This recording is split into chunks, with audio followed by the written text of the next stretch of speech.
Yo, how's it going, everybody? Welcome back to the channel. Now, today we're talking about the Jake Paul versus Nate Diaz fight that just happened, and everybody knows that Jake Paul took the W home.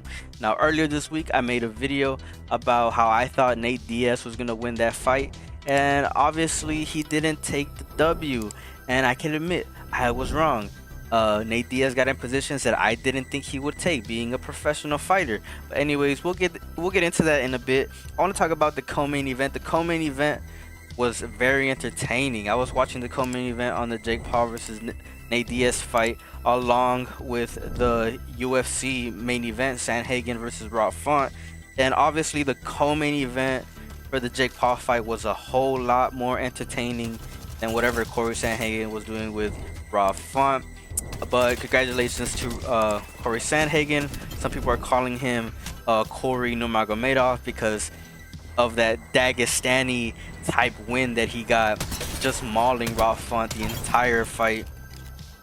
That co-main event for the Jake Paul fight was pretty fun to watch. I thought there was gonna be a knockout. They should have threw in the towel on that poor girl, man. She was just getting beat down each and every single round, but she kept in there, with that fighting prowess and never gave up. So props to that girl. Very entertaining co-main event. So now we're talking about the Nate Diaz versus Jake Paul analysis. While it's fresh in my head, I thought that Nate Diaz was going to be in a counter-punching positions, and the way I thought he was going to get into those positions was by feinting more, like just being, right in front of Jake Paul and just feigning some attacks, trying to get Jake Paul to attack first so that he could counter, which is where he's had most of his success as a striker, is whenever Nate Diaz chooses to be the counter puncher or the counter striker. But he wasn't. Nate Diaz was pressing the fight the entire time from round 1 all the way to round 10. And, Jake Paul was just a counterpuncher the entire time. People are saying that, oh, Jake Paul only won because he was running away the entire time. Look, guys, we can't look at boxing that way. Boxing is all about positions. All that matters is if you win.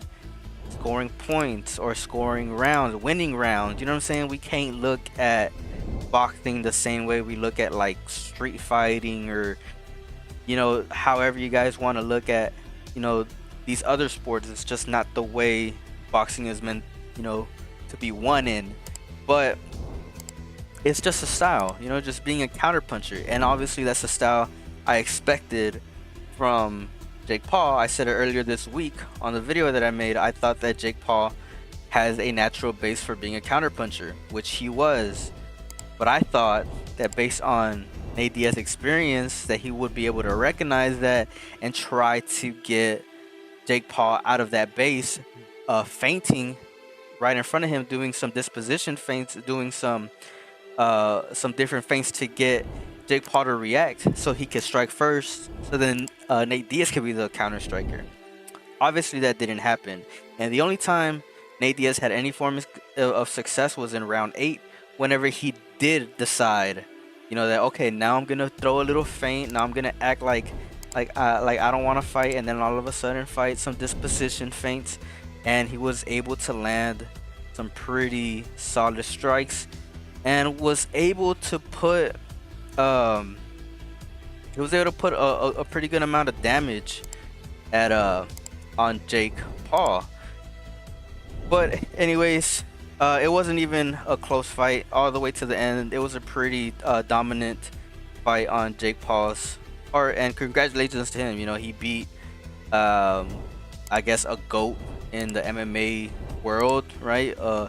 Maybe not a GOAT, but definitely a recognized name that a lot of people in the MMA world respect, and props to him. But this is the part in the video, right, where we all gotta put let's all put our tinfoil hats on for a second, because I want to explain something very important in this video, and hopefully you guys are open to this idea that I'm about to talk about, because I don't want to be labeled crazy, but to me, this fight looked a little bit suspect. it looked a little bit suspect to me. Why? Right after the fight, they were talking about rematch clauses. And then I start hearing the name PFL being thrown around. And then I start hearing numbers, right? I start hearing $10 million contracts on PFLs, on rematch clauses that are on the contract. So, was this fight just to set up so that, you know, there could be a PFL fight for 10 million freaking dollars? Does that make sense, or am I just being crazy? Something to me is fishy. It feels fishy about something feels just so fishy about these type of fights with influencers and fighters that probably need the money. You know what I'm saying? Like, I don't know how to explain it. It's just a hunch that I have, right? Because it's pretty fishy. It's pretty interesting that right after the fight, PFL starts getting thrown around. And everybody knows that PFL wants to one day take over the UFC. Could this be a power play towards that? It's just an idea, you know what I'm saying? Because promotions are being thrown around, money is being thrown around right after the fight. And even before the fight, there was some foreshadowing. Oh, Jake Paul doesn't know how to fight for real. Wink, wink. You know what I'm saying? To me, it just sounds a little, how do I say it? Suspicious? It sounds a little fishy. It sounds a little suspect. That's just me. You guys let me know what you guys think down in the comment section below about that. I personally think that this fight, I'm not going to say it's fixed. I don't want to get sued by anybody, you know what I'm saying? I'm not saying that it's fixed. All I'm saying is that maybe, just maybe, this could have been a freaking setup fight for the PFL fight, which is the real money fight, for 10 million freaking bucks in the bank. That's just me. Anyways, yeah, this fight was pretty entertaining. We could take our tinfoil hats off now. Let's go back to the analysis. This fight was pretty entertaining. You know, it was fun to watch. It was fun to watch Nate Diaz get back in there, you know, on some nostalgic shit, you know what I'm saying? It felt good to watch, you know, someone that you've watched for years get back into the ring and get active against these corny personas that you have on the internet. And these commentators, man, they need to get new commentators on these boxing fights, because I swear those commentators were just on Jake Paul's nuts the entire time. It was so annoying to listen to them. They need to get better quality commentators. That's just me though. As far as the analysis, well, there you guys go. Nate Diaz wasn't able to get in any counter-punching positions. Jake Paul fought the smart fight and just, you know, outpointed the very pressure fighter that is Nate Diaz. Let me know what you guys think down in the comment section below about this fight. And yeah, that's pretty much all I have to say. I will see you guys in the next video. Peace out.